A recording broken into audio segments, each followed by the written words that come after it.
The following podcast contains spoilers for The Mandalorian. You must reunite it with its own kind. You expect me to search the galaxy for the home of this creature? This is the way. This is the Bunzerelli Show.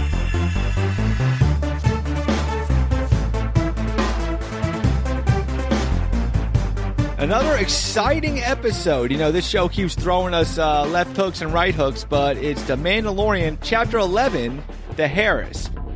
The recap of the last episode usually draws you to an important clue that you're going to find in this episode.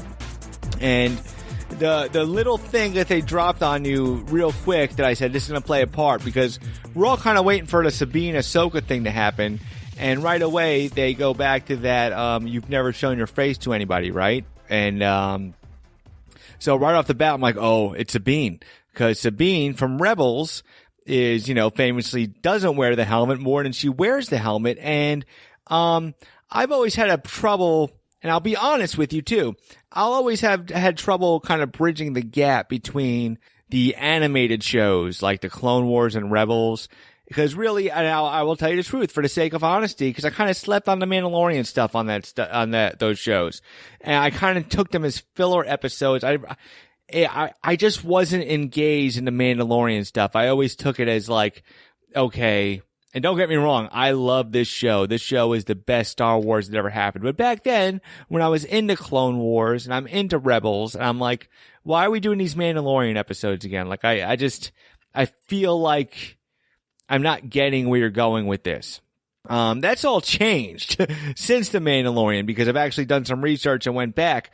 But anyway, I took it as a thing like, okay, so The Mandalorian has this code, but it doesn't make sense. It's not consistent with the Mandalorians we've seen in Clone Wars and Rebels that constantly unmask themselves. And I always said to myself, like, well, Dave Filoni's involved, so how much are they dropping? I don't get it. I haven't seen the gap bridged until this episode. This episode bridged everything in a serious way. And I think they paced it well, because what they did was, and I'm going to unfold it as I go into the show, is they introduce you to this character and his creed and his way of life. You know, a bounty hunter. With, you know, he changes his heart with the, you know, Baby Yoda and the direction season 1 took us into. Kind of just followed Din Djarin on his journey, and it's been like a little personal story. But as far as where this show was going in the big picture, I'm starting to get it. And I got some theories I'm going to drop at you at the end. So really, the Mando creed that we've seen on this show has not been consistent with the Mandalorians we've been introduced with the Star Wars and Clone Wars and Rebels. And I kind of took it as like, well, they're kind of throwing that aside maybe. I don't get it. Maybe Dave Filoni just said, hey, we'll let that go. I don't know. I never got the gap. And this show kind of bridges the gap. So let's start from the beginning. I'll get into kind of my theories of what's going on here. But, you know, we start out with the you know, where we left off of last episode, the Frog Lady, Baby Yoda, the Mandalorian, just, you know, on their cruise to reunite the Frog Lady with her husband. You know, we got that, like, kind of rocky landing going on. It's, you know, right away, it's like, you know, Mandalorian's good about, like, weaving the storytelling with the fast-paced action and the suspense. And we land on this planet, and the first thing we see is Mon Calamari. Like, all right, there's... So, you know, hey, we're back in Star Wars land. And, you know, and all of a sudden they show the title and it says The Heiress. Now, I automatically in my head think, okay, Sabine. Because I'll be honest, I kind of lost track of, the Mandalorian, Star Wars and the shows, and I did revisit that, so I'm not talking out my ass here. I assumed the Heiress led to Sabine because they showed Sasha Banks, who was rumored to be Sabine. And, in that scene, I said, oh, that's Sabine. Because Sabine is the heiress. Because I know the last time I've seen the Darksaber was in Sabine's hands. Which I did some research in that, and that plays a really important part in, Mandalorian folklore. But, Frog Lady reunited with her husband. I thought the Shadow Woman was Sabine. I realized something before they explained it. Like, wait a minute, Din Djarin is a Mandalorian by creed. He's like this offshoot of the Mandalorians. He's not of the Mandalorian race. So I kind of knew he went by a different set of rules. But I didn't understand where that originated from until the show explains it. So kind of go through Yoda with the baby squid with the lunch, and baby Yoda still struggling for a snack. And quick question I noticed when he's paying for a ship to get fixed. So the Mandalorian's kind of loaded with cash right now because of, ironically, his original finding of Baby Yoda, which he originally stole from the people who charged him with finding him, and he took him back. But eventually that money, I'm thinking that money's going to run out, and I think that's going to bring a little nice, interesting side story if he's like, strapped for cash. I don't know how well but I know he got a ridiculous amount of Beskar. So I think he's doing pretty good cash wise. I'm just kind of curious. So, he's taking his little, cruise looking for Jedi. And of course, the alien sailors, the fishermen, first thing off the bat, they throw Baby Yoda. They feed him to a giant freaking fish. And we're back in action. Mandalorian jumps in to the rescue, whether it's his relationship with Yoda, Baby Yoda, or it's the charge he's been given. But I really think it's because he has that link with Baby Yoda that, he was a foundling and he considers Baby Yoda a foundling. That's the creed our Mandalorian goes by. But Din Djarin goes by is, the youngling creed. And he has that link with Baby Yoda. To the rescue, we see Mandalorians come apart, and there was one that was just colorful, and you knew right off the bat her voice was female, and it looked familiar. And I'm like, it's got to be Sabine. It's got to be Sabine. But no, it's Bo-Katan, and straight out of Clone Wars and Rebels. So the Filoniverse is now officially folding itself in to the Mandalorian, and it's actually played by Katie Sackhoff, that actually voiced Bo-Katan in the cartoons, Rebels and Clone Wars, and now she's playing the character in real life. So there's some consistency right there. And we know how the same way the Mandalorian approached the Marshal was like, where did you get that armor? You're taking your helmet off. You're obviously not a Mandalorian, at least from the part that our Mandalorian believes, that Din Djarin believes the Mandalorian creed is. And they're like, no, this is ours. We are Mandalorians. We're straight from Mandalore. And he goes, we don't unmask themselves. And she says, Bo-Katan says, he's one of them. He's one of the child of the Watch. And I kind of, did research after the show, and what she's referring is to the Death Watch, which is a very interesting story. Well, you know what? Let's jump into that now. But, cause I wanted to look up a little history of the Darksaber, cause I kind of lost its, I knew more from Rebels and less from Clone Wars, the history of the Darksaber. Apparently, the Darksaber was created by a Mandalorian 1,000 years before Luke's time. That was a Jedi Knight that actually created his own special custom lightsaber.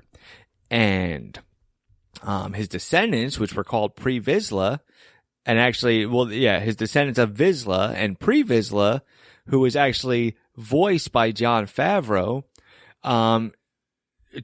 decided to use a Darksaber because they would claim it as the rightful leadership of Mandalore, and it was a symbol of power.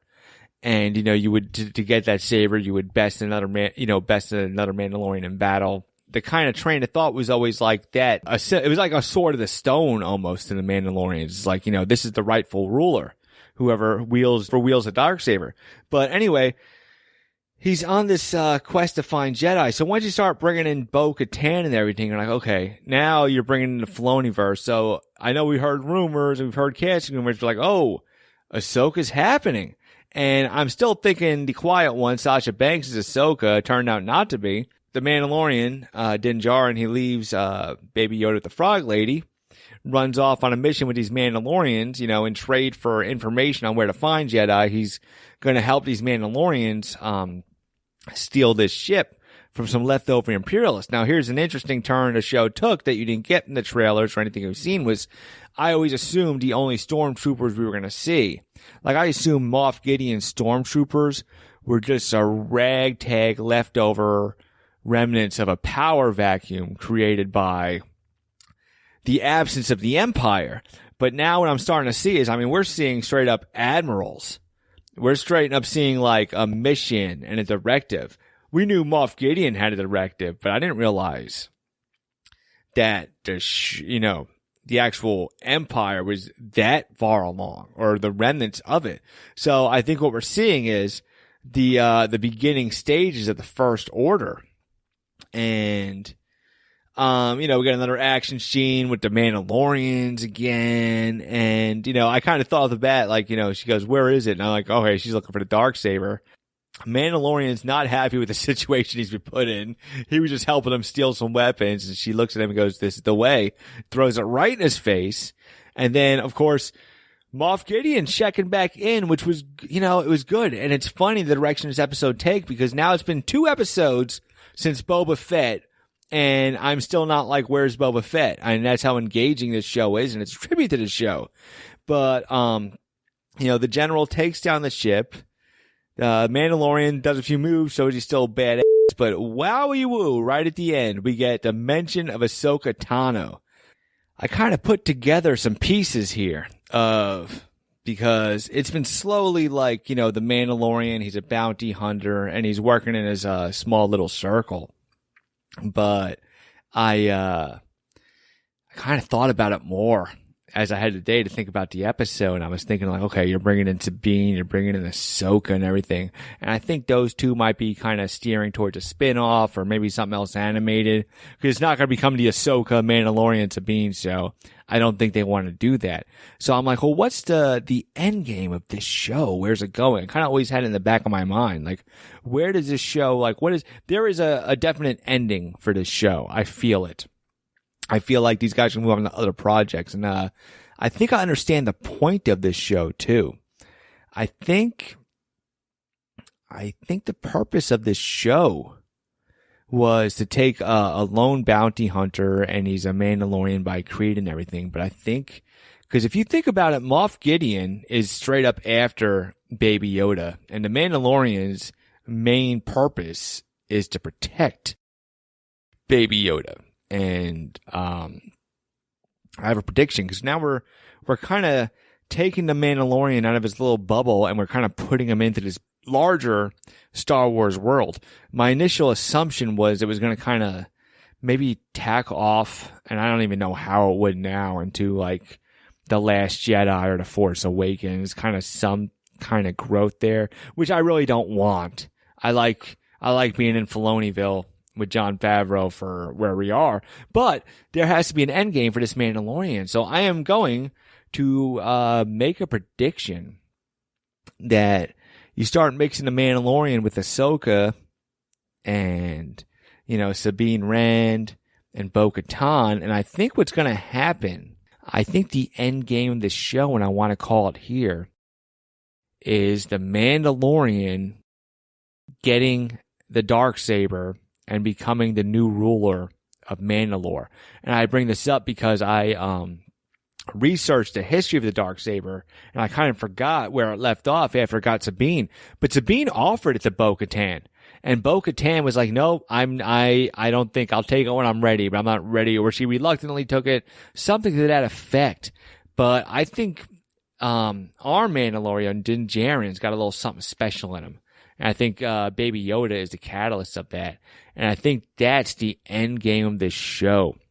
I think the Boba Fett stuff is going to be a little side thing, and maybe it's going to lead into Boba Fett getting his own show, or he's going to play the role he plays. But I think the end game of this show is not even about Din Djarin, but like the Mandalore as a people. My only problem with that is, well, where it ends is them rebuilding their culture, because you have the problem of why do they sit out the events of the Rise of Skywalker when the whole galaxy came together. But it doesn't mean they weren't in one of those spaceships. But I think what we're seeing is, and I think Dave Filoni wanted to do it, and he didn't do it. I don't think they did this Mandalore thing because they wanted to make guys look like Boba Fett and look cool. I think they truly believe in this Mandalorian thing they're doing, and they're pushing it. And I think the approach they took from this lone gunslinger, bounty hunter, and all of a sudden becomes like, you know, wrapped up in this big kind of, you know, he's, basically he's jumping into the bigger part of the Star Wars universe. But that's my prediction. I believe the end game is for Din Djarin to become the ruler of Mandalore. And I'm going to make my prediction now. I don't know it. I don't have anything to back, but I just have a feeling because I'm thinking, how does this show end? And I wanted to put it out there. But anyway, you guys stay tuned and we'll see you next week.